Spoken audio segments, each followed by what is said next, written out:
Hey guys! In last week's video, I showed you one of my top recommendations for beginner watercolor artists on a budget.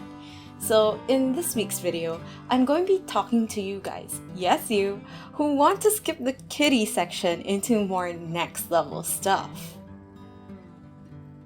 If you're new to the channel, hi! My name is Donna and I talk about all things art related. I post every Saturday, so make sure to subscribe if you want more content like this. And if you're a subscriber already, thanks for stopping by. Your views really do support this channel and keep me motivated to push out better content every week. So give this video a thumbs up to let me know that you want more art supply reviews like this, or comment down below if you have any suggestions for future videos. This watercolor palette was raved about in the YouTube artist community a couple of years back, and there are still people talking about this set today. But what makes it so special? In this video, I'll be testing it on an actual artwork and discussing some pros and cons to this set. According to Google, the Gansai Tambi watercolors are handcrafted, professional quality Japanese watercolors with a highly blendable, creamy smooth consistency. The colors are rich and intense and exhibit greater opacity than European or American watercolors in traditional Japanese style. So we'll be talking about that opacity and the difference that it mentions later on in the video. Right off the bat, there are a few obvious differences to this set. The paints come in this green cardboard casing, and inside we see small sections where you can swatch the colors out for convenient referencing. I personally didn't use this function very much, but it could prove useful to anyone with color blindness. Looking inside, the pans are twice the size and much more pigmented than the previous sets we've discussed. Unlike Symbolion or Prang, this set doesn't really include a brush because it's more focused on the quality of paint. Now you can look at this in two ways. You could either put this down as points against it, or you can take it as an opportunity to buy better quality brushes. Brushes are another aspect of watercolors that can get a bit confusing, so I'll show you a set I started with. I've had these Sakura brush set for years, and they are a true joy to work with. They come in packs of 3 with one round brush, one flat, and one detail brush. And that's really all the types you need when you're starting out. These brushes are made of synthetic hairs, meaning they have more snap to them and don't hold as much pigment or water. This provides you with a better control over your paint and water ratio, which I think would help beginners tremendously. And even now, I still use these brushes for sketching or for pieces that I want a more sharp and detailed approach. Sakura brushes. Highly recommend. Going back to the watercolors, this palette is a bit of a jump in budget, so let's see how it performs first, shall we? As mentioned before, Gansai Tambi was made to suit the needs of Japanese artists, so it's quite different from Western watercolors. Western watercolors were valued for their transparency, and this is because they utilize it for layering technique. Gansai Tambi, on the other hand, prides itself on the opaqueness of the medium and the vibrant colors that you can instantly get from it. I've watched certain reviews that considered their opaqueness as a negative characteristic, but I think it's just different. It may not suit one artist's workflow or style, but it can suit another. So it really comes down to how you would like to work, and hopefully this review helps you to make a more informed decision. I remember back in college, we used acrylics most of the time. So when I was switching from acrylics to watercolor, it was kind of a big adjustment for me. Some key differences to these two mediums is that when using acrylics, we often worked from dark to light and didn't really worry about gradients or putting down the wrong colors. We could just slap on some white paint and it's as good as new. With watercolors, everything was upside down. Because the medium is transparent, you work from light to dark to preserve the whites. You had to pre-plan your paintings because once you lay down that color, you can't cover it up.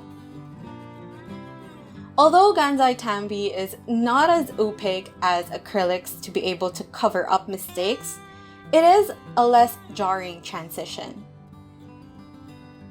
Gansai Tambi has the benefit of thick, pigmented paint that can cover the white of the paper with just one stroke, which dispenses of the need to layer.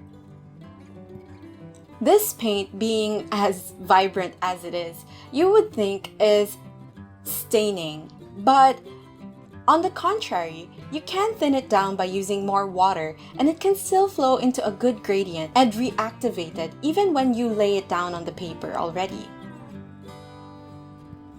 So I can see how this could frustrate some more experienced watercolor artists since they would have been more trained to use the layering technique. But if you're a beginner, I think that this is a great starting point, especially if you're impatient with painting. Ever since purchasing my Holbeins, I haven't really used this palette, but I really enjoyed working with it again, especially since it has those earthy tones, which my style seems to lean towards. So we haven't really talked about the artwork itself, so I'm gonna start at the wrong foot here and say I wasn't feeling this concept. I was not when I first drew it. She was the result of combining baguette prompt with clownfish. And well, the first thing that really popped into my mind was just a French girl. Baguette equals French girl. So I drew her as one of those stereotypical French girls with a beret and straight cut black hair. Sorry to all those French viewers out there, it's just what cartoons have fed me all my life. That's another weird thing about mermaids. Why do they have hair? I think Shark Tales got it right when they left it off. Although their fishes really did look weird to my eyes. Anyway, that was a bit of a tangent. This little fish has a Snow White situation with a few little mischievous housemates to take care of. She went out to buy them some food and was tackled the moment she got home. Poor girl. If there was one thing I regret in this illustration, it was that green star behind her. And maybe being impatient with defining the fishes. Some of them look like more blobs than fish. But what is life without failures? I can always do better next time, I guess. In conclusion, I would recommend this palette for people who would want to skip the layering and just jump into getting the job done in one stroke. Something like cell shading style or styles with more patchy texture than smooth gradients. According to Dr. Otto Kano, a fellow YouTuber who does in-depth watercolor reviews, these paints are light fast, so you don't have to worry if you plan to sell your original pieces. They also reactivate very easily and creates good gradients despite its opacity. What I don't like about it is the casing. It's beautiful to look at but would fall apart in my backpack. It's a bit of an investment, retailing for 900 pesos, which converts to 17.36 US dollars. But if you're looking for a fun watercolor set to paint storybook-like illustrations, it is worth buying. I'll leave links down below for you to check out where to buy, both locally and internationally.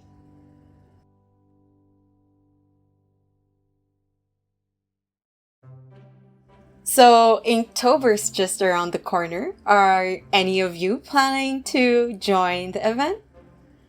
I honestly had good intentions of doing something for Inktober. I have had this idea for a children's book story, but I just enrolled in this online course called Evolve, and I think I would rather focus on improving my art skills rather than Inktober. Sorry! And I really do regret saying this. I was so excited for it to start, but priorities. You gotta prioritize, people. So I'm not sure how that's gonna affect my posting schedules on Instagram or on YouTube, but if ever I suddenly just went off the grid and disappeared, you know the reason. But let us know if you're joining Inktober, and just comment down below. Give your username so that everyone could support each other. And I would really be so happy and so inspired to see other artists' artwork. So yeah, looking forward to all those, you guys. In the meantime, don't forget to visit my shop for cute downloadable art prints. I post every Saturday, so make sure to like, share, and subscribe. Hit that bell if you want to get notified for future videos, and follow me on Instagram if you want to see more content like this. With that, I'll see you in the next one. Bye!